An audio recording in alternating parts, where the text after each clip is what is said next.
لله الذي خلق الأشياء فقدره تقديرا وصور شكل الإنسان فأحسنه تصويرا ومنحه بالعقل فجعله سميعا بصيرا وأنزل القرآن لهداية الناس فجعله كتابا منيرا وأرسل نبيه محمدا إلى كافة الناس فجعله بشيرا ونذيرا وداعيا إلى الله بإذنه وسراجا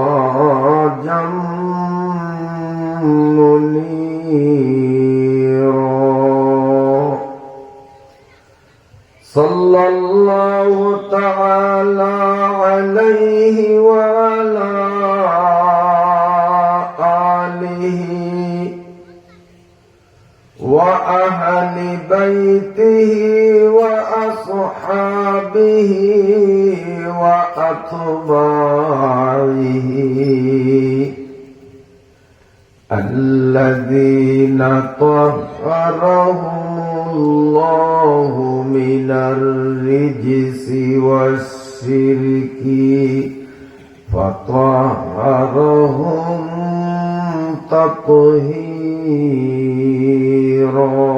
تطهيرا اللهم صل على محمد وعلى آل محمد كما صليت على إبراهيم وعلى آل إبراهيم إنك حميد مجيد اللهم بارك على محمد وعلى آل محمد كما باركت على إبراهيم وعلى آل إبراهيم إنك حميد مجيد أما بعد فأعوذ بالله من الشيطان الرجيم بسم الله الرحمن الرحيم إن للمتقين مفازا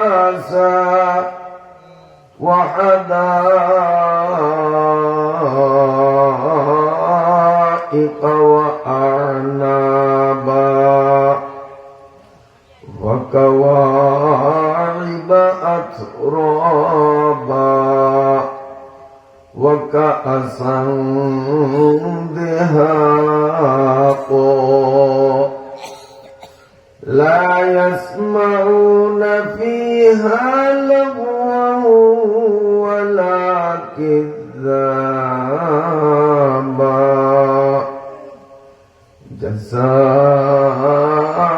جزاء من ربك عطاء حسابا صدق الله مولانا العظيم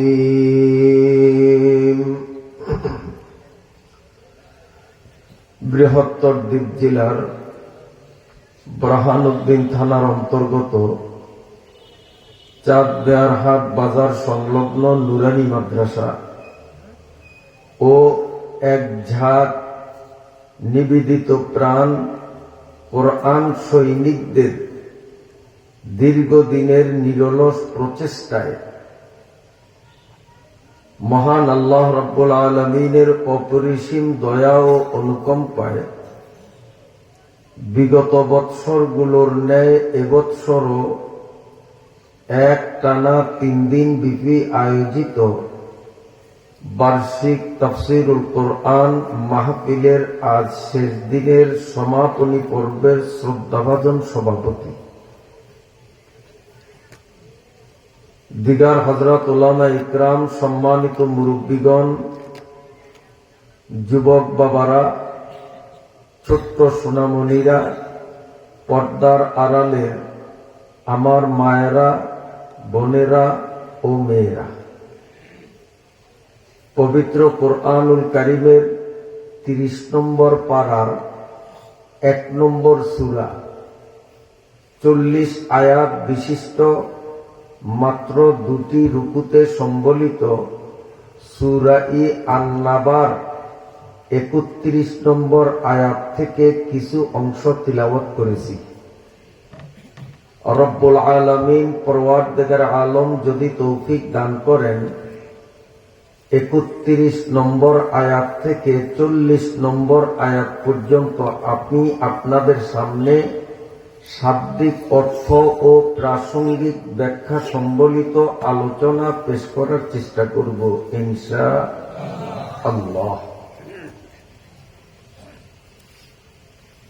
আমরা এখানে আসছি কোরআনের বাণী শোনার জন্য, কি বলেন? সবাই একমত? কোরআনের বাণী 2 ধরনের মানুষ শোনে। এক ধরনের মানুষ কোরআনের বাণী শুনিয়া উপকৃত হইছে, দামি হইছে। পক্ষান্তরে আরেক শ্রেণীর মানুষ কোরআনের বাণী শুনিয়া কপাল আখিরি পুরাণ পড়াইছে।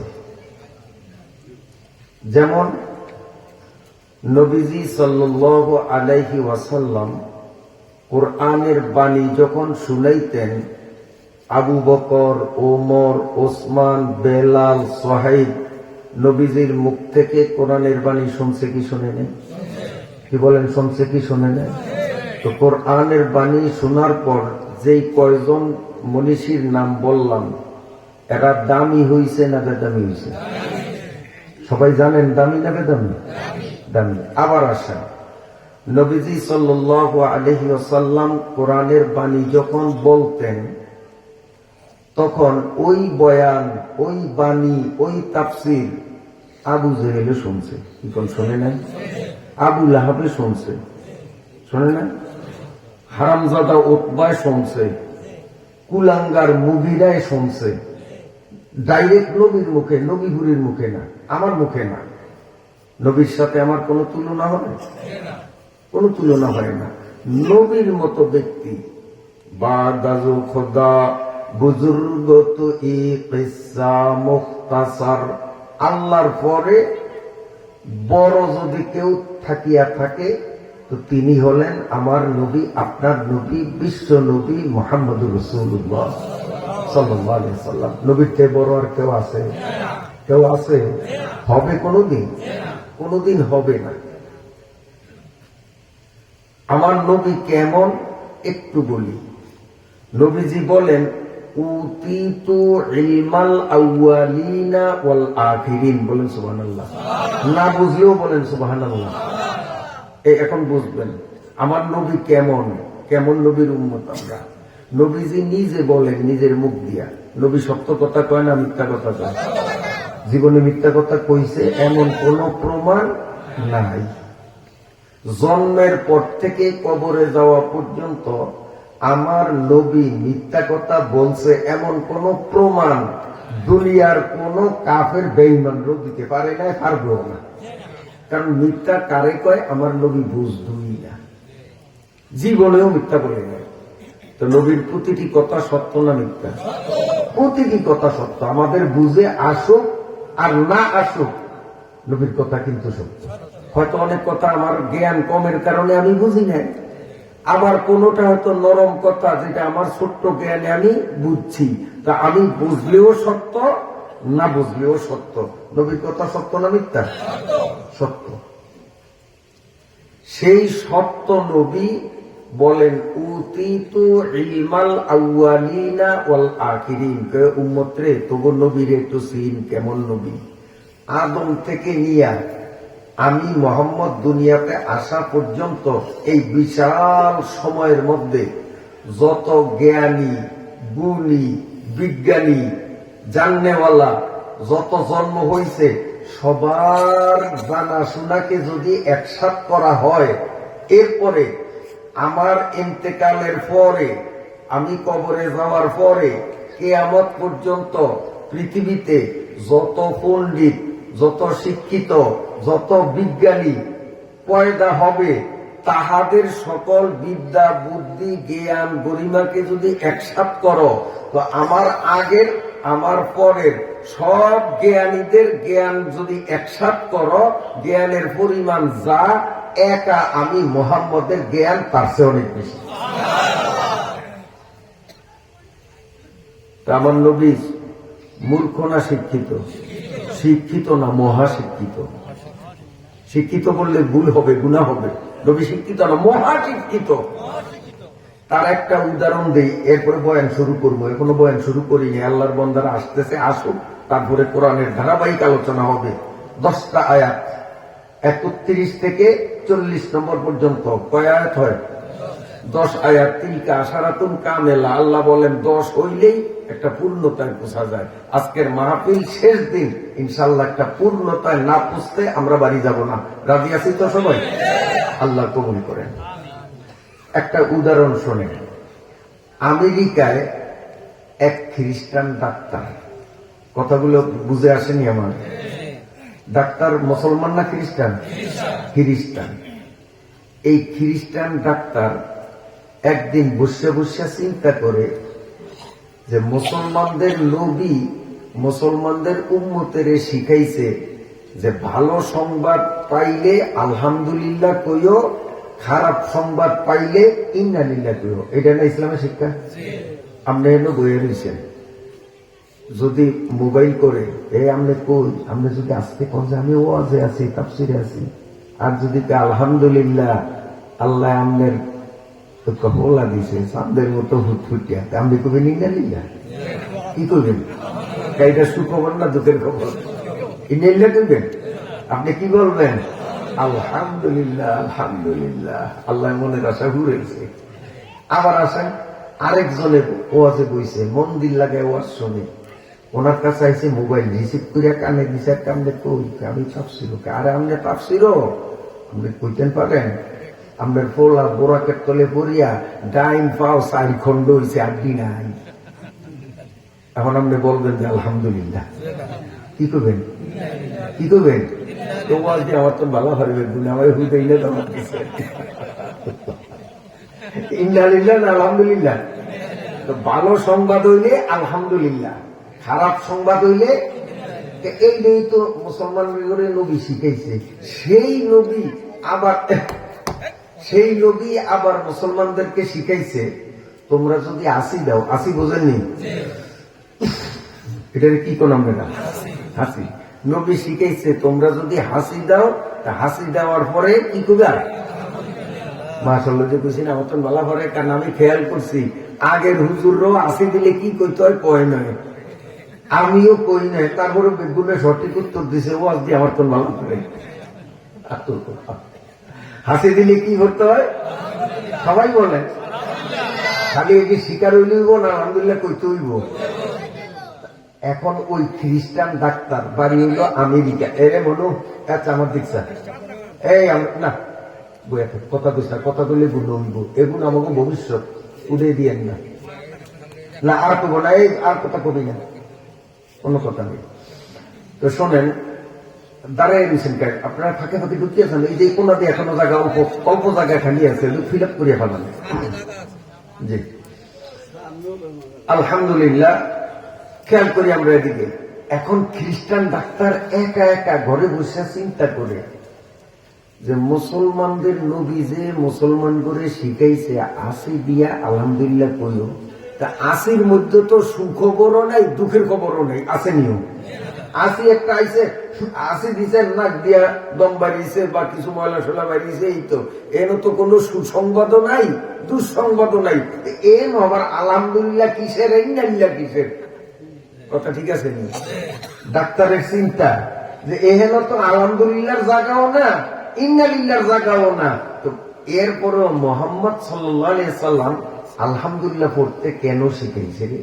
দেখার ডাকি এইটা নিয়ে তো একটু গবেষণা করার দরকার। কারণ মোহাম্মদ তো ফালতু কথা কয় না, কয়নিও। কাফেরের বিশ্বাস, খ্রিস্টানের বিশ্বাস মোহাম্মদ ফালতু কথা কয় না, আর আমরা মুসলমানেরা নবীরে কত বিশ্বাস করি। তুকু যাও সুন্নতে আমত কু যা বা মোহাম্মদ কায়বা সব নিসবতুরা বা মোহাম্মদ কায়বা সব নিসবতুরা। নবীজির উম্মত দাবি করি কিন্তু নবীজির মোহাব্বত অন্তরে পয়দা করতে পারি নাই। এর চেয়ে কপাল পোড়া আল্লাহর জগতে হয় না। এখন খ্রিস্টান ডাক্তার করে মোহাম্মদ তো ফালতু কথা কওয়ার মতো মানুষ না। ইনি যখন বলছে আসির পরে আলহামদুলিল্লাহ দিত, তো নিশ্চয় এটার মধ্যে কারণ আছে, এটার মধ্যে কোনো না কোনো সুসংবাদ আছে। কাফেরের বিশ্বাস যে নিশ্চয়ই সুসংবাদ আছে, নাইলে এনে আলহামদুলিল্লাহ শিখাইতো না। এখন সুসংবাদটা কি আছে আমি একটু আসি নিয়ে গবেষণা করণ লাগবো। এই জন্য কম্পিউটার অত্যাধুনিক প্রযুক্তি সব লইয়া মানুষের হাসি নিয়ে গবেষণা করতে আছে ডাক্তার। গবেষণা করতে করতে করতে করতে করতে করতে এক পর্যায়ে সে স্থির হইছে। স্থির হইয়া এখন স্ত্রীকে ডাক দিছে। স্ত্রীও ডাক্তার, বড় ডাক্তার, পোলাও ডাক্তার। স্ত্রী ডাক দিয়ে এদিকে, আমি মুসলমানদের হাসির পরে আলহামদুলিল্লাহ কেন বলে, নবী এইটা কেন শিখাইছে মুসলমান করে, আমি হাসি নিয়ে গবেষণা করছি, এই সূত্র ধরিয়া গবেষণার ফল এই পাইছি। তুই একটু গবেষণা করিয়া দেখতো আমি যে ফল বাইর করছি ফল কে এইটাই হয় না উল্টা আরেকটা হয়। তুইও তো আমার তো কম না, তুইও তো বড় ডাক্তার। এখন বউ কম্পিউটার দিয়া এই হাসি নিয়ে গবেষণা শুরু করছে। করতে করতে করতে করতে উনিও রেজাল্ট তাই পাইছেন স্বামী যেটা পাইছে। সুবহানাল্লাহ। এখন বউ স্বামীর মুখের দিকে তাকিয়ে কয়, আপনি কি করেন না করেন সেটা আমি চিন্তাও করবো না। এই হাসির উপর গবেষণা করার পরে আমার মন প্রস্তুত হইয়া গেছে। যে আমলে বিজ্ঞান ছিল না, যে আমলে কম্পিউটার ছিল না, যে আমলে অত্যাধুনিক এই গবেষণার প্রযুক্তি ছিল না, সেই আমলে মোহাম্মদ কেমনে জানলো হাসির মধ্যে এই সুসংবাদ আছে। কাজী মোহাম্মদ যে আল্লাহর নবী এতে কোনো সন্দেহ নাই। স্বামী তুমি কি করবা করো, আমি কিন্তু কলেমা ভরে মুসলমান হয়ে যাবো। বউ কয়, স্বামী কয় তুই আমার আগে সূত্র বাইর করছি আমি, আর তুই আমার আগে কলেমা পড়বি। স্বামী কয় আমি, তুই পড়বি কইস তার আমি পড়ি ভালাইলাম। আশহাদু আল্লাহ ইলাহা ইল্লাল্লাহু ওয়া আশহাদু আন্না মুহাম্মাদান আবদুহু ওয়া রাসূলুহু। স্বামী স্ত্রী দুইজন মুসলমান। পাশের রুম আছে পোলাও বড় ডাক্তার। পোলাকে কিরে মার বাবাই কি করে, আমি একটু যাই চাই। এবার পোলাইয়া গবেষণা করছে, কোরিয়া রেজাল্ট হেই একই। পোলায়টা আমিও আর এক সেকেন্ড দেরি করবো না। মুসলমানদের নবী সত্য নবী, মুসলমানদের নবী ফালতু কথা কয় না। মানুষ বুঝুক আর না বুঝুক, মুসলমানদের নবীর প্রতিটা কথাই বাস্তব ধর্মী, প্রতিটা কথাই সত্য। মোহাম্মদ যে আল্লাহর নবী, ইসলাম যে সত্য, কোরআন যে সত্য, আমার আর কোনো সন্দেহ নাই। আমিও কলেমা পড়লাম, আশহাদু আল্লাহ ইলাহা ইল্লাল্লাহু ওয়া আশহাদু আন্না মুহাম্মাদান আবদুহু ওয়া রাসূলুহু।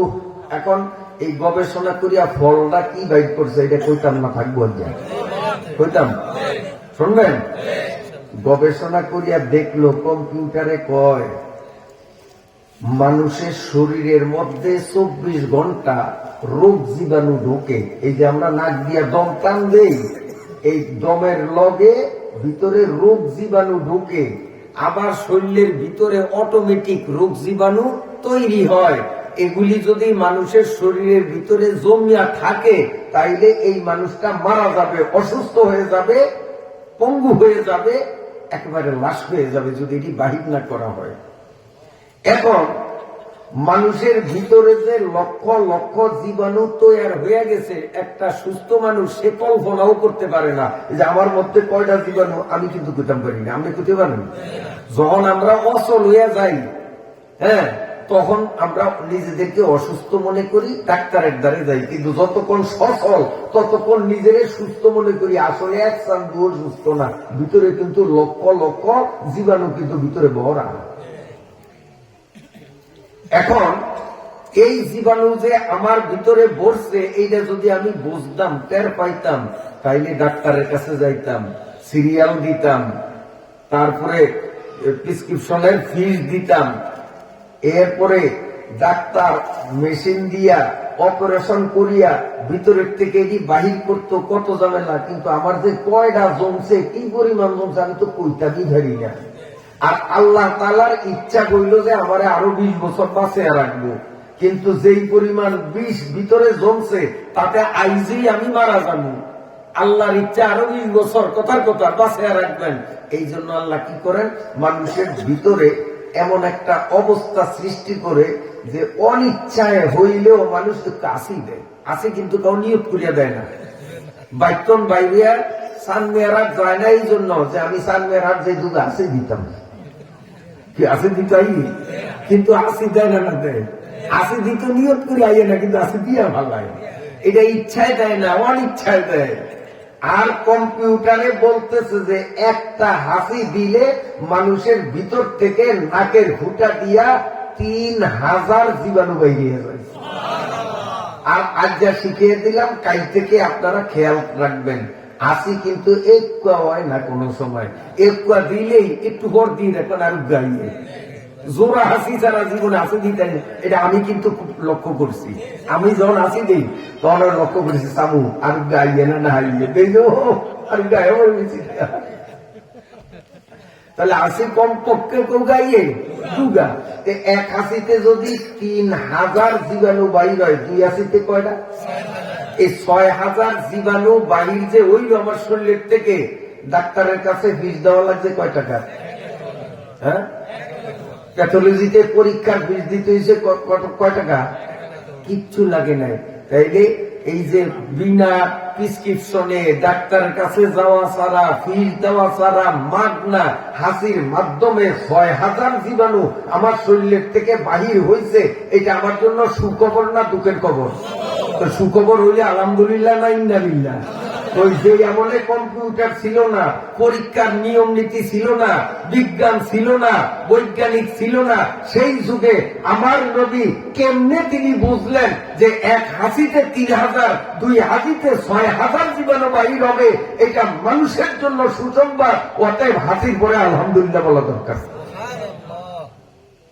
উতীতু ইলমাল আউয়ালিনা ওয়াল আখিরিন। নবী বলেন আমার পরেও পৃথিবীতে যত বিজ্ঞানী পয়দা হবে, ওই বিজ্ঞানীদের মাথায় যদ্দূর জ্ঞান, একা আমি নবীর মাথায় তার চেয়ে বেশি জ্ঞান। আমার নবী এই দুনিয়া সম্পর্কে যত কথা বলছেন, বর্তমানের বিজ্ঞানীরা পরীক্ষা করে, যখন আসিলিয়া পরীক্ষা করছে, এটা সত্য পাইছে, একটাও মিথ্যা পায় না। তো আমার নবী কবর আযাব সম্পর্কে যা কইছে, এডি মনে হয় মিছা কথা কইছে। হ্যাঁ, কবরের মাটিতে বেনমাজিরে চাপ দিব, গালি গুলাজ আপনার কথা শোনাই তো মনে হয়। হ্যাঁ, তোর মায়ের ওই কইলাম আর কি, সেটু কইলাম না, কারণ ওইটা আমার মুখ দিয়ে শোভা হয় না। আপনার কথা সে আসেনি এডি? হ্যাঁ, হায় রে, এক ঠ্যাং কবরে আর এক ঠ্যাং উপরে, চুল দাড়ি মোষ সব সাদা হয়ে গেছে, এরপরেও একজনের উপরে চেপলে এমন মুখ খারাপ করিয়া কথা কয়, ওনার গোসল না করলে মনে হয় শরীর ভাগ হইব না। ওই বুড়িয়ারে ঠ্যাঙ্গ ধরিয়া চেঁচাইয়া গোলা পানির খালের মধ্যে সুবান দরকার, গোসল করার দরকার, গোসল ভরে হয়ে যায়, এমন ঢাক, কটু কথা, ফাহিশা কথা মুসলমানের মুখে আছে না নাই? আল্লাহর নবী বলেন, সিবাবুল মুমিনে ফুসুকুন, সিবাবুল মুমিনে ফুসুকুন ওয়া কিতালুহু কুফরুন। আল্লাহর নবী বলেন, একজন মুসলমানকে যেই ব্যক্তি অকারণে গালি দিবে, সেই ব্যক্তি, আমি নবীর ভাষায় সেই ব্যক্তি হবে ফাসিক। মুসলমানরে গালি দিলে সে আর মুমিন থাকে না। গালি দেওয়ার আগে ছিল মুমিন, গালি দেওয়ার সাথে সাথে মুমিন থেকে নামিয়া এবার ফাসিক হইয়া গেল। নাউযুবিল্লাহ। ওয়া কিতালু কুফর, কোন মুসলমানরে যেই ব্যক্তি হত্যা করবে, মুসলমানরে যে হত্যা করবে, আল্লাহর নবী বলেন আগে ছিল সে মুমিন, হত্যার মতো জঘন্য কাম করার কারণে মুমিন থেকে তার নাম কাটা গেল, এখন তার নাম হলো কাফের। গালিগুলাস এইটাকে আমরা পান্দাবাতের পানি মনে করতেছি, স্বাভাবিক মনে করতেছি। এই জন্য কথা বলতে মুখ সামলাইতে হবে। নবী আলাইহিস সালাম বলেন, মাইয়াজমান লি মা বাইনা লিহিয়াইহি ওয়া মা বাইনা ফাকিজাইহি আজমান লাহুল জান্নাহ। নবী আলাইহিস সালাম বলেন, আমার যেই উম্মত আমারে দুইটা কথা দিতে পারবে, একটা হলো তার দুই ঠোঁটের মাঝের জিনিসটারে যদি কন্ট্রোল রাখে, এইটা আর কি, এই যে আমার দিকে চান, এইটারে যে কন্ট্রোলে রাখে, যা খুশি তা না বাইর হয়। আপনাকে দেশ নাই, আমাকে বলে আছে, এই আপনার একটু ওইলে কইছে ইলিশ মাছ আনতো, আনছে পুরি মাছ, কারণ বেটার কাছে নাই টাকা। হ্যাঁ, গরিব মানুষ। ওই পুরি মাছ দেখেই গোলামের ভূত গোলাম, দোয়ার ভূত দোয়া, নরভূত নহরের সংসারে আসিয়া শান্তির শোভা দেখলাম না। এইরকম বসনা দেওয়ার মতো বউ আপনাকে ওই গ্রামে আল্লাহ ফজলে কেউ নাই। এখন এই গ্রামের গুণ বেগুন রাবে হচ্ছে। এটা গালিগুলা হয় নাই, এটা গালিগুলা হয় নাই। এই যে স্বামীর গোলামের ভূত গোলাম কইলো, এটা গালি না? শুধু গালি না, জঘন্য গালি। ও মায়েরা, গালি দাও, শুনিয়া রাখো, নবী কিন্তু সত্য, সেই সত্য নবী বলছেন, তোমার মুখ থেকে, জিহ্বা থেকে এমন একটা কথা যদি বাহির হয় যে কেবল একটা কথার দ্বারা তোমার স্বামীর মনটায় কষ্ট লাগছে, তো একটা কথার কারণে তোমার আমল নামার থেকে 70 বছরের ইবাদত কাটিয়ে দেওয়া হবে।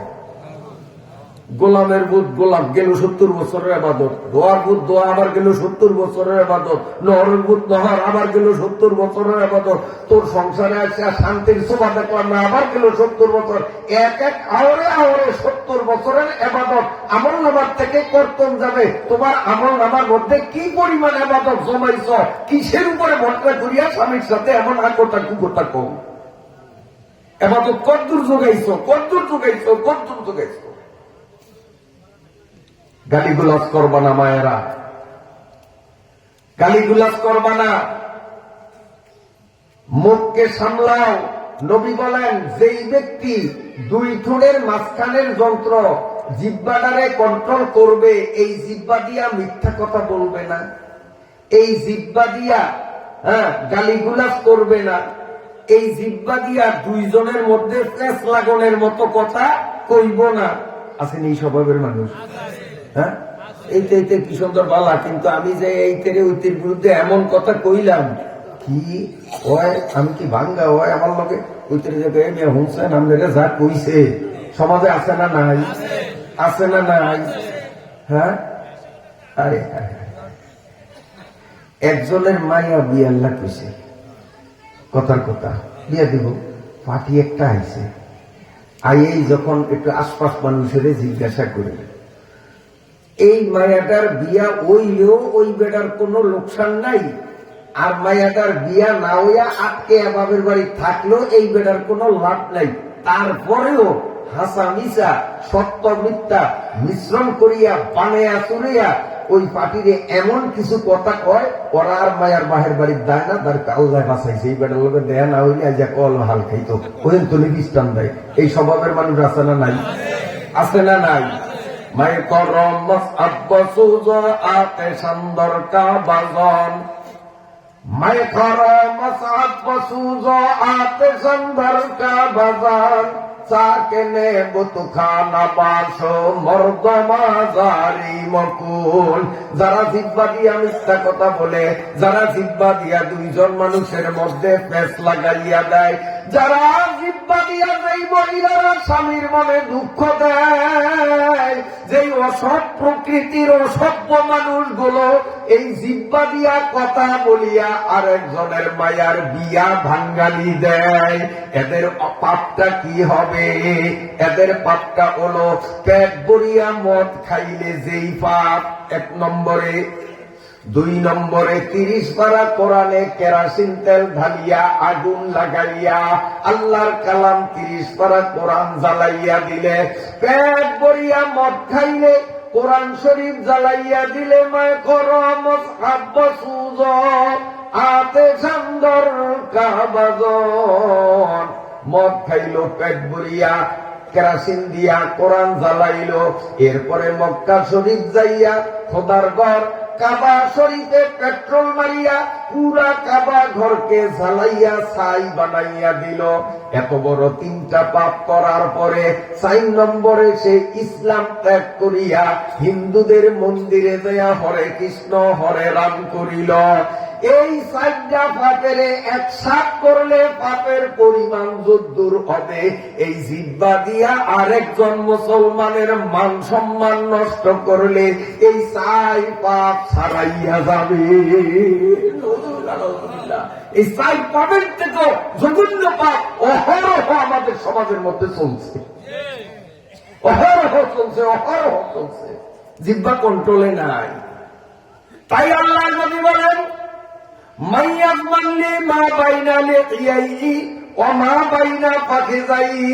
যেই ব্যক্তি জিহ্বাকে কন্ট্রোল করবে, 2 রানের মাঝখানের যৌনাঙ্গ সরবগা লজ্জাস্থানকে হেফাজত করিবে, যথায় তথায় চালাইবে না।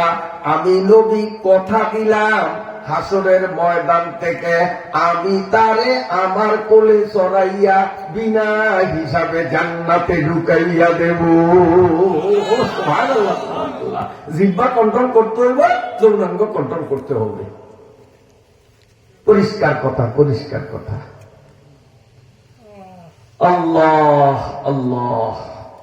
তো আল্লাহ তাআলা আমাদেরকে কোরআনের মজলিসে আনলেন।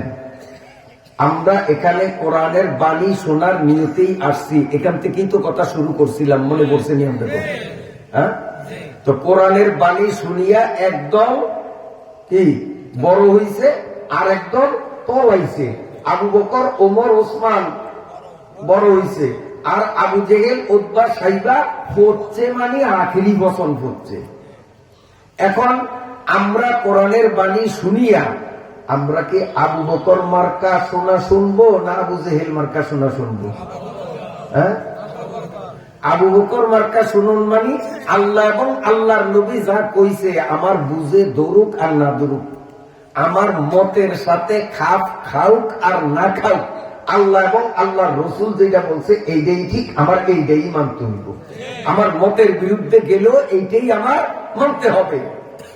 বর্তমানে আমাদের সমস্যা, কোরআনের কথা, হাদিসের কথা যেইটা আমার মতের লোকে মিলে এইটা মানতে রাজি, আর কোরআনের কথা, হাদিসের কথা আমার মতের বিপরীত যদি হয় তখন আমি সেইটা মানতেও রাজি না।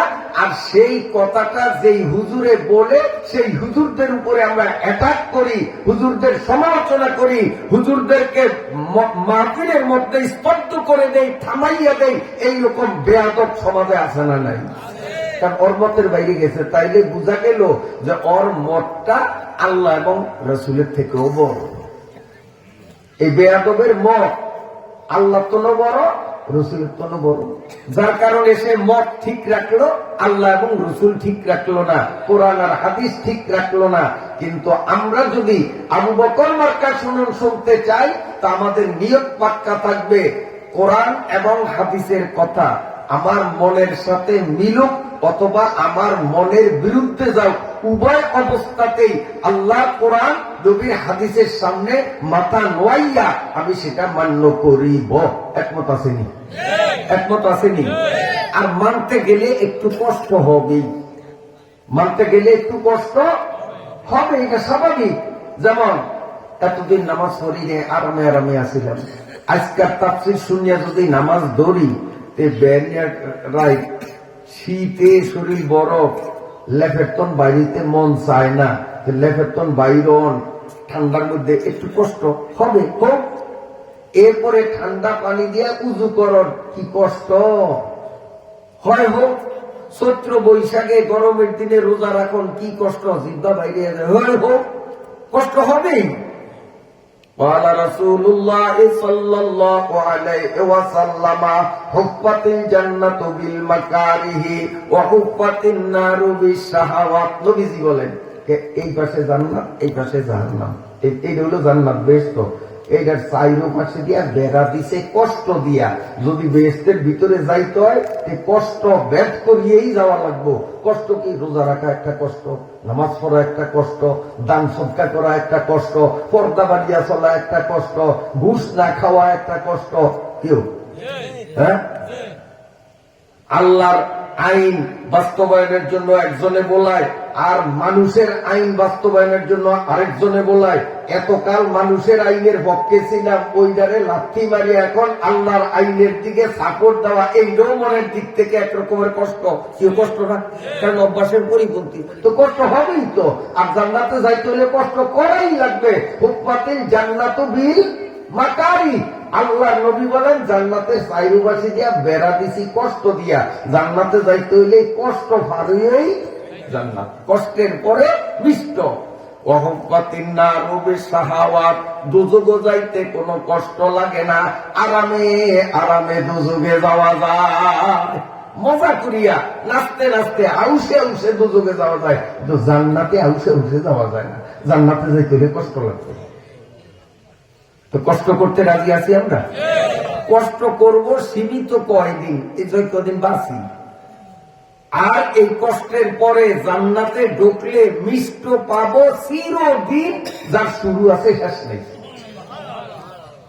কষ্ট অল্প কয়দিন আর চিরকাল আল্লাহ আমাদেরকে জান্নাতের মধ্যে শান্তি রাখবেন, শান্তি দিবেন। কি শান্তি? যে আয়াতগুলি তিলাওয়াত করছি আমি, এই আয়াতের মধ্যে কিঞ্চিত বর্ণনা আসবে, বিস্তারিত না, একটু আসবে, সময় মতো ইনশাল্লাহ পাবেন। আপনাদের কষ্ট হয়নি? জান্নাতে যাইতে রাজি আসেনি সবাই? সবাই রাজি আসেনি? জোয়ানরা তোমরা রাজি আসেনি? বাবা আহাসা কথা রাজি আসত নি রে? আসলে রাজি আসো? জোয়ানরা একটু জোরে করতে হবে না? মাশাআল্লাহ। তাইলে নামাজ ধরবি না ছাড়বি? কষ্ট করণ লাগবো, নামাজ পড়তে একটু কষ্ট লাগবেই।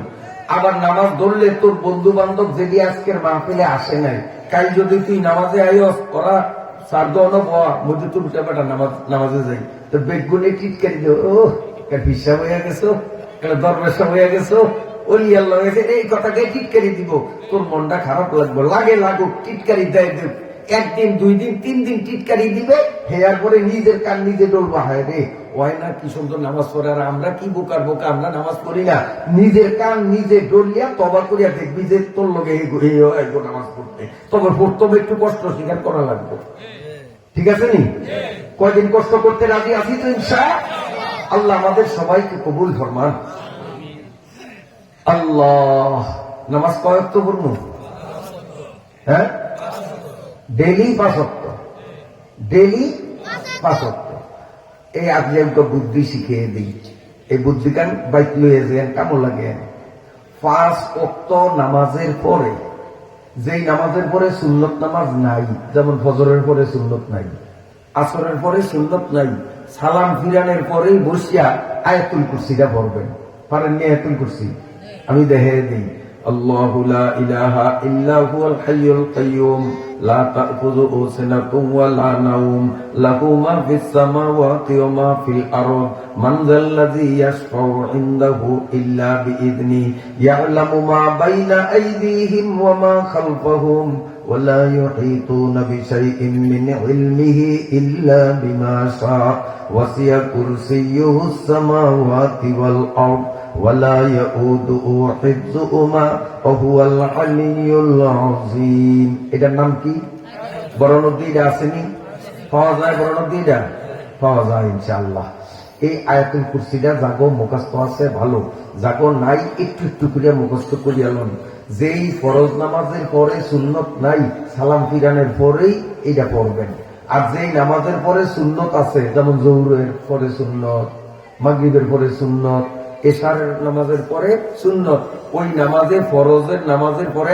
আগে পড়বেন সুন্নত সুন্নত নামাজ পড়লেই লেজ উসকে দৌড় দিয়েন না ওই নামাজের জাকাত বইয়েই পড়বেন আল্লাহু লা ইলাহা ইল্লা হুয়াল হাইয়ুল কাইয়্যুম বেটা পড়বেন লাভটা হইব কি আমার কথা না নবী আলাইহিস সালাম বলেন তাফসিরে খাজেনের মধ্যে তিরমিজি শরীফের মধ্যে এই রিওয়ায়াতটা ক্লিয়ার স্পষ্ট ভাষায় লেখা নবীজি বলেন যেই মুসলমান চাই হুজুর হোক চাই মুজুর হোক চাই মুরব্বী হোক চাই যুবক হোক পুরুষ হোক আর নারী হোক যেই মুসলমান 5 ওয়াক্তের প্রত্যেক ওয়াক্ত নামাজের পরে একবার করিয়া আয়াতুল কুরসি পড়া নিজের অভ্যাস বানাইবে আয়াতুল কুরসি পড়নটা নিজের অভ্যাস বানাইবে আমার নবী বলেন এই মানুষটা মরার পরে যখন কবরে যাইবে তখন থেকে নিয়া কিয়ামত পর্যন্ত এই মুসলমানটার কবরে কোনো আযাব হইবে না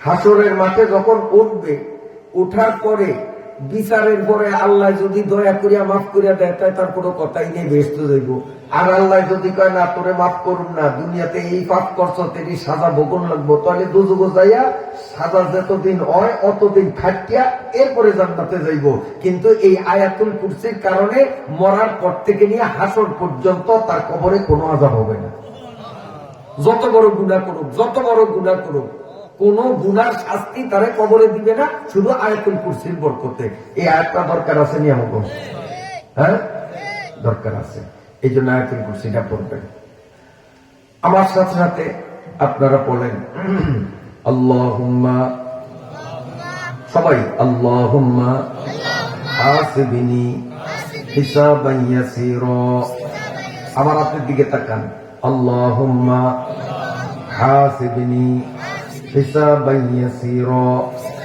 এবার আমি আঙ্গুল ধরুম আপনারা পড়বেন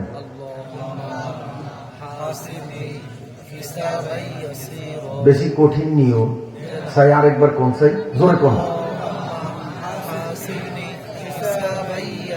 মাশাআল্লাহ মাশাআল্লাহ কে গন্ড মূর্খ যারা হেরো মারছে দেখছি কারণ সোজা কঠিন না আল্লাহুম্মা হাসিবনি হিসাবান মাত্র 3 নম্বর কথা আল্লাহর নবী তাহার সবচেয়ে প্রিয় স্ত্রী আয়েশারে কয় আয়েশা ডাকে ডাকে আল্লাহুম্মা হাসিবনি হিসাবান ইয়াসীরা এই দোয়াটা মুখস্থ কর এটা বেশি বেশি পড়বি কোনো টাইম টেবিল নেই যেসব মনে পড়ে সেসবই পড়বি লাভটা হইব কি হাসরের মাঠে যখন আল্লাহ কয় যে তবু হিসাব লোক ব্যক্তি আয় সবাই যখন হাসরের মাঠে উঠবো দুনিয়াতে যারা আল্লাহুম্মা হাসিবনি হিসাবান ইয়াসীরা বেশি বেশি পড়ছে মুসকিতনিরা সেই সময় আল্লাহুম্মা হাসিবনি হিসাবান ইয়াসীরা তরমুজকে তো বানিয়ে দেয় সেই সময় আল্লাহুম্মা হাসিবনি হিসাবান ইয়াসীরা বাইতন সামনে আর আটাইয়ে মুলা কিন্তু ওই ফতে ফতে আল্লাহুম্মা হাসিবনি ইয়াসীরা এইরকম যারা বেশি বেশি পড়বো নবী কয় হাসরের মাঠে সব মানুষগুলোরে আল্লাহ বলাইব এই হিসাব লোক বেগুন আয় বেগুন যখন আইব আইলি এই দোয়া যারা যারা পড়ছে আল্লাহ একদিকে একটা নজর দিব নজর দিয়ে কই তুই যা তুই খালি সত্তা তুই যা তুই আল্লাহুম্মা হাসিবনি ইয়াসীরা পড়ছত না তোর কোনো হিসাব নেই যা যা তোরা বেশ তো যা ওই গেট পার হইয়া তোরা না যাইতে হবো কোনো হিসাব শুরু করুক না আগে তোরা যা কোনো হিসাব লাগবো না দোয়াটা কি কন আবার পারা যাবে ইনশাআল্লাহ এটা কোনো টাইম টেবিল নেই যখন খুশি তখন তো বেশ তো যাবো এটা পড়লে হিসাব ছাড়া বিশ্বাস হয়নি কারণ আমার নবী কইছে আমার নবী হাসা কইছে না মিশা কইছে সত্য কইছে ওই যে আসি উপরে গবেষণা করিয়া দেখলো যে সত্য কইছে, বাহেও মুসলমান, মায়েও মুসলমান, পুতিও মুসলমান, এক ঘরে বেগুন মুসলমান হয়ে গেছে। সুবহানাল্লাহ। আমার নবী সাদিকুল মাসদুক, তিনি একেবারে সত্যবাদী, মিথ্যা কথা করেন না। এখন বেহেশতে যখন জানু যে খাওয়ান টাউন লাগবো না, এই খাওয়ান লাগবো না, তো বেহেশতে যে খাইতে হইলে খাওয়ান তো অনিজোগাড় করতে হইব আমাকে। আমার লগে লগে কোন সুবহানাল্লাহিল আযীম ওয়া বিহামদিহি, বলেন বলেন সুবহানাল্লাহিল আযীম ওয়া বিহামদিহি, সুবহানাল্লাহিল আযীম ওয়া বিহামদিহি। এবার নিজেরা কোন মাশাআল্লাহ। কিন্তু দুই তিনজনে আউলিয়ে নিছে, দুই তিনজনে ভরছে হুরান্ডা সুবহানাল্লাহি ওয়া বিহামদিহি সুবহানাল্লাহিল আযীম। আমি এমনি নিয়ে হইছি হুরান্ডা মোয়া পড়ছে, এই যে না আমার নতুনটা হুরান্ডা আপাতত থন নতুনটা সুবহানাল্লাহিল আযীম ওয়া বিহামদিহি, আবার সুবহানাল্লাহিল আযীম ওয়া বিহামদিহি। এবার নিজেরা কোন মাত্র দুই আমার কথা পারবেন না, কোন সুবহানাল্লাহিল আযীম ওয়া বিহামদিহি, সুবহানাল্লাহিল আযীম ওয়া বিহামদিহি। এবার শুনেন, নবী আলাইহিস সালাম বলেন, আমার উম্মতেরা পৃথিবীতে বাঁচিয়া থাকা অবস্থায় মৌতের আগে আগে যতবার সুবহানাল্লাহিল আযীম ওয়া বিহামদিহি পড়বে, একবার পড়লেই বেহেশতের মধ্যে একটা খেজুর গাছ হইব, ফলে ভরা, পাটনা ফাটনা ফল হয়ে যাবে। এই যে আমরা এখন যেই কয়বার পড়ছি খেজুর গাছ এই কটা হইয়া গেছে। এই জন্য দোয়াটা যে যত বেশি পড়বো তার খাজুরের বাগান তত বেশি বড় হইব। আর জান্নাতের মধ্যে খালি হুইয়া হুইয়া খাইব, কবরের মধ্যে তো আযাব হইবই না, কারণ আয়াতুল কুরসি পড়বো আর জিতে, তো কবরের মধ্যে তো আযাব হইবই না। তাই কবরের মধ্যে হুদা হুইয়া থাকবো, জান্নাতের থেকে ফেরেশতারা ওই খাজুর দিয়ে আনবো, আর আমরা খালি লেজ লাগবো আর খাবো হুইয়া হুইয়া, কাম কাজ কর নাই, হেন মুসকেত মিরান লাগবো না, কবরের মধ্যে তো মুসকে তো পানি দেওয়ার লাগবো না, খালি কেমন খাজুর কামো। তো খাইতে হলে তো গাছ অনরোগ লাগবো, আইন আরো দুই সাইডে রুইয়া দেই সুবহানাল্লাহিল আযীম ওয়া বিহামদিহি, সুবহানাল্লাহিল আযীম ওয়া বিহামদিহি, সুবহানাল্লাহিল আযীম ওয়া বিহামদিহি, সুবহানাল্লাহিল আযীম ওয়া বিহামদিহি। পারবেন ইনশাআল্লাহ, পারবেন। আর ওই যে যেটা সুবহানাল্লাহি ওয়া বিহামদিহি সুবহানাল্লাহিল আযীম, এটা আবার ভিন্ন দোয়া। আমার দিকে চান, কিয়ামতের মাঠে যখন এই দাড়ি ধরবো, দরিয়া এইটা দিব নেকি, এইটা দিব বদি দিয়া ফেরেশতারা টান দিব, টান দিলে হ্যাঁ, এখন কারো যদি বদের পাল্লা দেখা যায় ভারী, কারণ বদ বেশি, বদ হইছে 8 কেজি, নেক হইছে 3.5 কেজি, তো এইটা উঠে গেছে গিয়া।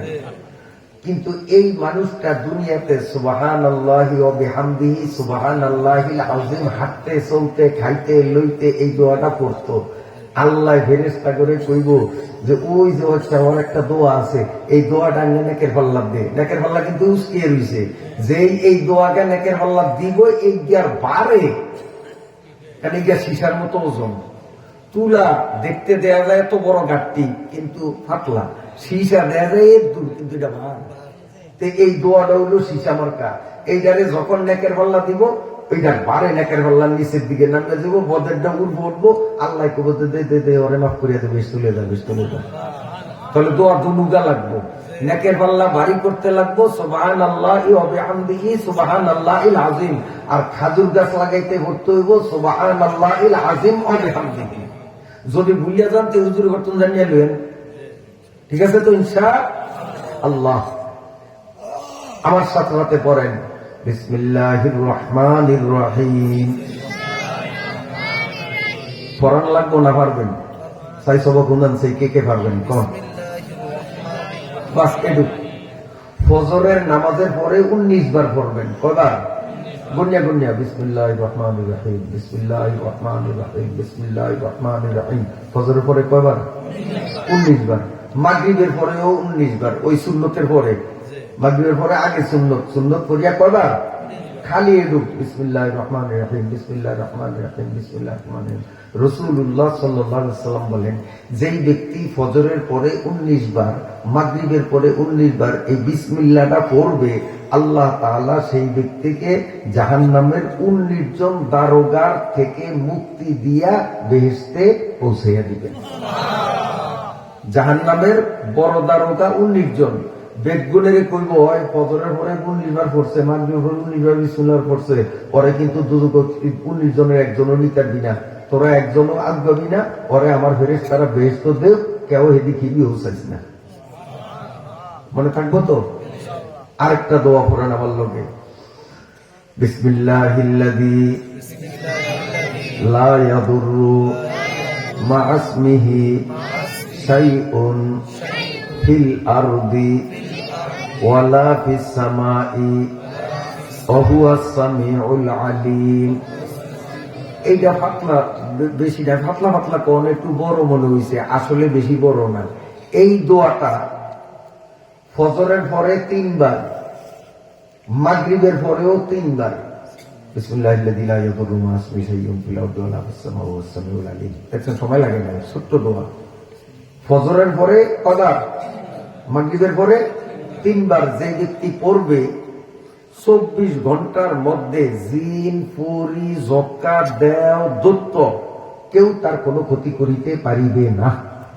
আপনি সকালে 3 বার, বিকালে 3 বার পড়েন, সামনের আড়ের তনে এ হুরি মাছার গুলা কিনিয়া যদি আপনার এই বাগন দিয়া পাতালিয়া পথ ধরিয়া ধুলিয়া কাউ তো পাতালিয়া পথ দিয়া বাড়ি যান, আর বাগনের মধ্যে যদি জিন কয়েকটা আইয়া আপনারা আগুজ দেয়, কিন্তু আপনার দ্বারা আইয়েই ওদের নারে এনো সালাই খাটবো না, কারণ এইতে বেয়ানের কালে বিসমিল্লাহিল্লাযী ভরে, বিয়ালেও বিসমিল্লাহিল্লাযী ভরে, ওই জিন এরা সব হরিয়া দেবেন গিয়া, আমাদের দিকে হিলিও হইব না।